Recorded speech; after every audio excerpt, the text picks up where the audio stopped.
Fascinating system. So wait, so there's checks and balances in and amongst their own political structure, so it doesn't go too far. Yeah, exactly. But okay, so now I want to get into why we're setting the stage. What gives, what are some of the things that from the beginning were kind of like outposts and things that you could see that would maybe later on become a problem. So for Athens, right, for example, Athens' idea of direct democracy is great, it's a good idea, but I think a lot of things that I've seen and I've read is that how they use the message and how they use the propaganda about the war in order to push this idea of that we need to go to war. Yeah. And obviously with Sparta, their king saying, actually, I don't think we should do this, but then actually the people kind of voting to do that. Yeah. So from that vantage point, talk to me about, so now that the war has begun and they're starting to actually get into positions and actually it starts to go, what are some of the things, what are some of the kind of like the betrayals or some of the moments, the key moments that happen that really take the war forward and kind of escalate into what it becomes? Yeah, so like one of the key moments is definitely, especially when we're talking about like governance and how these states are structured. Again, Archidamus, who tries to calm down the Spartans, fails because when it comes to going to war, the Spartan assembly, so all the eligible Spartan soldiers, they vote in the end on whether they go to war or not. So that's how Archidamus isn't able to prevent the state from going to war, because all these Spartans are convinced. They grow convinced by a speech held by, I believe, a Corinthian, that they essentially, that going to war would be a good idea. So that's like one of the key moments where you're kind of like, okay, populism, I guess, or like like holding a passionate speech to sway an assembly of people. That's kind of like one of the first instances where that happens. Similarly, in Athens, and Athens has many moments of this, and that's some of the most fascinating stuff in there. So Athens, they vote on almost every decision. So almost every decision has to be brought before a big assembly of any eligible citizen who can vote. That's usually adult male citizen. And that's how a lot of their decision making gets essentially impacted, because Pericles, he's like the best politician, the best speaker. People love him. But obviously, it being a democracy, he has opponents. He has people who speak against him. He has people who try to undermine his strategy. So something that you see very early on is Pericles sets the strategy out. His strategy is, okay, we don't face the Spartans in open battle. We retreat into our city walls. Everyone who lives in the outskirts and is like a farmer has to come in. And we will rely on our empire, which we will get into as well. This is also very interesting. We will rely on our empire to kind of like get all the revenue and food in. On the other hand, they will rely solely on naval attacks and naval blockades to kind of grind down the Spartan will. And that was Pericles' main strategy. But the thing is, the Athenians, they stray from that strategy towards the middle and end of the war, because for one, Pericles dies, but also because they vote on everything and there are other people, other speakers who convince them to do otherwise, which may or may not be a good thing. I mean, I don't know. Like Thucydides himself says that if the Athenians kept to Pericles' advice, they might have won the war. But they didn't in the end, because they were swayed into a different direction. Exactly, because of the opponents and the political kind of discourse that they have. That actually brings a good question, actually. We mentioned Athens and its relation to democracy, right? Yeah. They have a different type of democracy than we do. We've got more of a representative democracy. Yeah. They've got a direct democracy where everyone comes and votes. Yeah. What are some of the advantages, let's quickly just to linger on that, of their way of democracy and compared to our way of democracy? Yeah, that's a huge question. I know. And I have to reiterate that this is mostly just a matter of opinion. At the end of the day. Is. Yeah, of course. Yeah. Because what we have, I guess, as an advantage is that we have more consistency in our government. We don't vote as often directly on things, and the most important vote that we have is who to vote into office. And especially when it comes to the prime ministerial positions, or be a president in the US or whatever, it's rare. It's like once a term you get to vote, and then the term plays out, and then you get to vote again. So you get kind of someone at the tip of the state who doesn't have to look over his shoulder for every decision. At the same time, obviously, our modern states have parliaments as well, so they have to vote on passing laws, etc., etc. So there is still a lot of kind of like oversight and back and forth. The main thing is that the large populace doesn't get to vote directly in all of these decisions. It's people who represent them, right? With the Athenians, for one, I don't think they had like an elected president or leader or whatever. It really, like the only kind of like semi-permanent positions which were still kind of like cycled through were the generals of Athens, so the people who led the navy. And those were kind of like powerful positions where you had kind of like influence. But at the end of the day, even the generals had to obey to what the assembly decided, what the people voted for at the end of the day. And this, like, critics of this say, and again, I'm not sure whether I agree with this or not, but critics say that, it kind of constrains a lot of the security decision making. Like, if a general thinks something is a good idea but can't do it because the assembly won't vote for it, that might be a bad thing.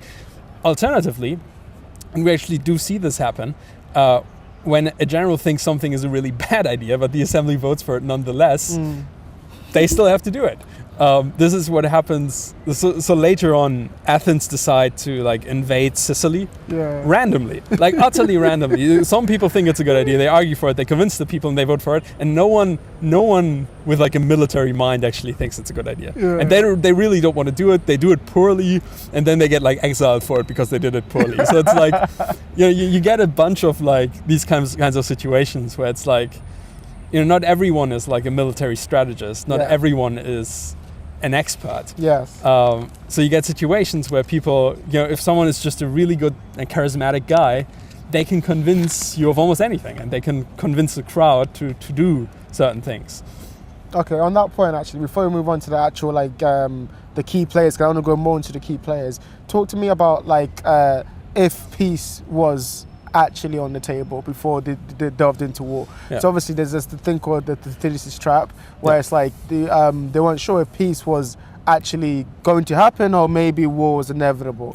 Before they went ahead and went on this long prolonged war, and also talk about how long the war was. So was there any point, any checkpoint where they could have actually stopped this war, or was it always just the kind of things where once those kind of parties began to get involved, it was inevitable? So this is a difficult question. This is like a question that's like much debated, because Thucydides often brings up that people in his history seem to think that the war is inevitable. Even before the war breaks out, people say it's going to happen. It's going to happen someday. It might as well happen today. Yes. And it's hard to gauge. I mean, at least for me, I know there might be someone who heavily disagrees with this, but it's hard to gauge whether Thucydides himself actually believes that, or whether he just wants to portray certain people that way to show how easy it is to slip into this kind of war, So when it comes to war being inevitable between those two, I don't think it had to come to war. So when the Athenians and the Spartans, when they had like their first little skirmish, like in the 440s, they set up a huge peace treaty with the goal to prevent another war. They were very, very interested in preventing another war because they knew it might be disastrous. So in that treaty, what they did, they said, okay, if we have any conflicts, we submit them to arbitration, to a third party. So a third state or a third person comes in and we bring our case in front of them and they will decide, right? The funny thing is, or the less funny, the more tragic thing is that they never do this. They never sit down to talk honestly. Instead, what they do is they sit both in their respective homes and let their suspicions run wild. They go more and more suspicious. They never put their cards on the table. Yes, they do send diplomats to each other and kind of like, push each other around and like, speak to each other. But like when it actually comes down to the conflict, instead of doing the thing they agreed to do, which is to sit down, talk it out in front of a third party, they don't. They choose to go to war. And I think that going to war is very much a decision. It's a thing you do. It's not. If all of us were in a coma, nobody would go to war. Yeah, right? It's not like an inevitable set of actions that happen because of just inertia. It's like you decide to do that by just putting people on the line. And it's expensive. It costs people and blood. I don't think that seeing war as inevitable is true, and I don't think it's a good thing as well. I think it's fascinating too because like you've even going on from that, and I think I'm thinking about our current state of affairs and how like you can, I made notes. I was mentioning how China reminds me of Athens. Kind of like the growing power in the current climate, and then the USA is like Sparta, who like have this kind of like bravado about the military expertise, and but it's like they're not right now. There's an isolationist kind of policy they're both taking, where they're both kind of saying we're just going to do our own thing. But I feel like you've said, if they don't speak to each other, if they don't get around the table and speak to each other, then there is no resolution. There is no kind of like peace. They kind of just build on their own suspicions about each other. Exactly. I mean, that's exactly it. And it's also like, it has so much to do with like this posturing, that happens in the world nowadays and back then as well, where like, you don't want to seem weak. You don't want to seem like, oh, we retreat, we give up, But in that pursuit to portray strength, you're making things worse, because this is what happens in the Peloponnesian War, right? So what happens is that Athens has a little border conflict with a state called Megara, but they kind of like sort things out, and like after I think peace was declared between Sparta and Athens, they were at peace. But Sparta, like Athens, still kind of like pushes on and. They inflict economic sanctions on Megara. They forbid them to trade in Athens, which is kind of like, like if that's your neighbor state, and Athens being an economical powerhouse, right? If you can't trade there, that's pretty bad. And there are scholars who think that this was an attempt to kind of like, exemplify strength, to kind of deter from war, to be kind of like, okay, we're strong, we will push back, don't mess with us. But there's also an argument there that this was just a further escalation towards war. If you're trying to deter someone, if you're trying to say, okay, don't mess with me because I'm gonna, F you up, and then you like continuously like, I don't know, antagonizing them. Yeah, you antagonize them, insult them, you like flex at them to show like how much stronger you are than they are. Then you're not doing nothing more but escalating the conflict. You have no other choice but to retaliate. Yeah, almost, exactly. Exactly. So like when it comes to kind of like this type of policy which we're seeing nowadays as well, where it's like, oh, do this and I'll do this, and it doesn't help if you're looking for peace.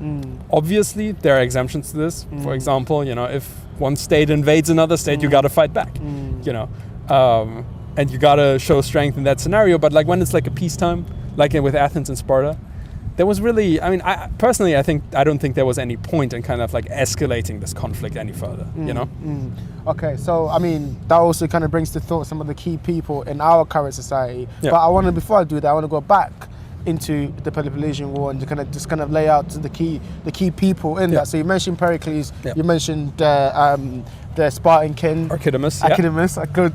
It's a long name. I couldn't remember this one for the longest time. But also talk to me about Lysander and what was his role in the war, and how did these three people come together? What were some of the speeches or what were some of the actions that any of them did that decided the war in the end? Well, now I have to be honest, because